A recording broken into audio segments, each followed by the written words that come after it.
do an example with angular momentum conservation. This is a classic problem where you have a 2 kilogram object here, so it could be any mass that we want.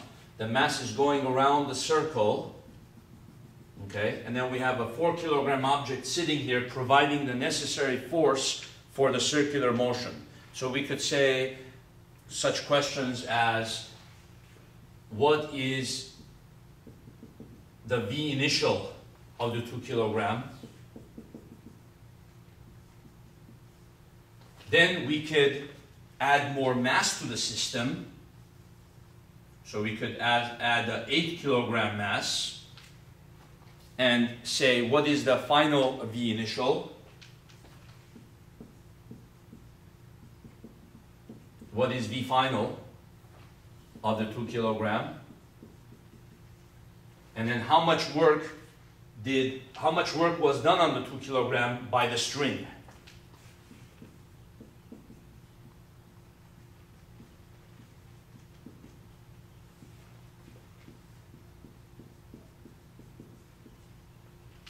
On the 2 kilogram mass by the string.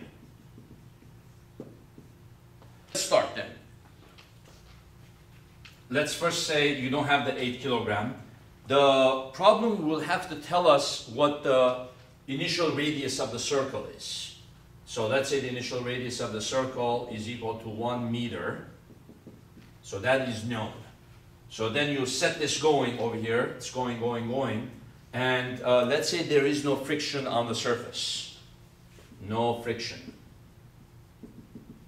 So we pretty much have what? You have 4 times 9.8. You have the tension T, and then you have tension T. So the tension T is equal to 4 times 9.8, which is going to be 32, 3, 36, 39.2 newtons. And the tension T is going to equal to mv squared over r. Right? So what's going to be the velocity, initial velocity? So that's pretty easy to calculate. The radius, initial radius is given to us as 1 meter. The mass is 2 kilogram. So velocity squared is equal to 39.2 over 2. So we take the square root of that. So this is equal to 19.6, square root, 4 point, so V initial equals 4.427 meters per second. Okay, so what happens when I add an extra mass? Okay, so we have the 8 kilogram mass that we're adding here. And there are versions of this problem where you can take off mass. You can make it lighter. You can make it heavier. What happens when you do that? Well, you add the tension pulls in the 2 kilogram, right? And when it pulls it in, the velocity starts increasing, right? The total angular momentum needs to be conserved. Okay, then in a minute I'll go into more in depth why that is. So the new tension is going to equal what? This time it's going to be 12 times 9.8, right? And that's equal to mv final squared over r. But I don't know what the new radius is, right? The final radius. So how do I solve this? Well, I'm going to put a restriction that the angular momentum is going to be conserved. Why is that? Okay. Well, let's analyze the top cross-section of this from the top view. So top view, what's happening? You have this mass, okay, being pulled by a string, and then there's a hole here, and this is the R, and it's the F, right? The torque is R crossed into F. So if you ever want to know whether or not the angular momentum of the system is conserved or not, you're going to have to say torque is equal to dl dt. If you can argue that the net torque on the system is 0, then that means its angular momentum is conserved. In our case, we have R is towards the center, and we have F, the tension of the string which is providing the force, is always towards the center. So as this object is starting to spiral inward, what does its path look like? It looks like this, starting to spiral inward, inward, inward, inward, inward, inward, starting to spiral inward. Okay, it looks like a shell, right? So at any point in time, what's happening? The tension in the string is towards the center, which is your force F, and the R is towards the F. Okay? In other words, what's the meaning of the R? The R is the point about which you are turning, the point about which you are spinning. The string is centered in the middle, so it's pulling you in the direction of that center. And the point about which you're spinning is also at the center.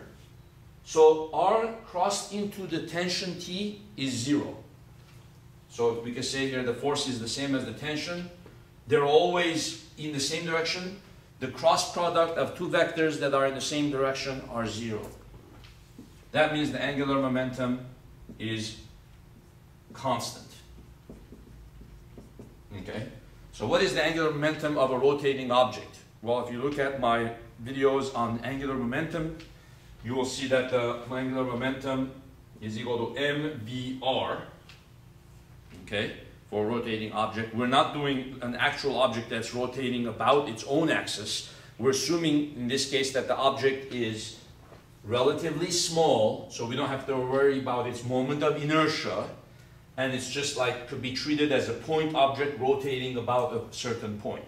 So in that case, the angular momentum is mvr. So then we're going to say angular momentum initial, which is mv initial r initial, equals mv final r final. Okay? So therefore, the m and the m cancel, and you have v initial r initial equal v final r final. Okay? So therefore, v initial was equal to 4.427. R initial was 1 meter, and therefore V final, R final has to equal to 4.427, the product of that, right?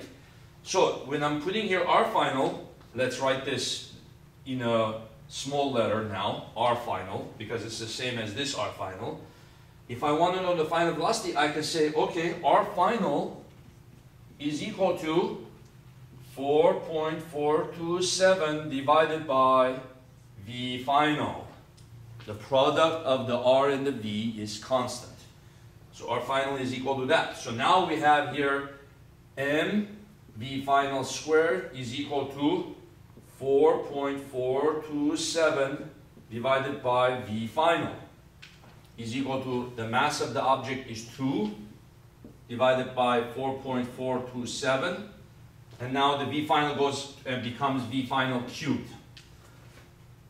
So now you have 2 and 12 becomes 6.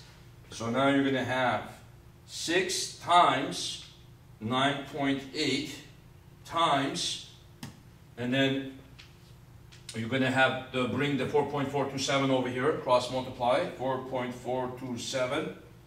So you're going to have 260.3076 is equal to V final cubed. So the V final is the cube root of this to the power 1 divided by 3.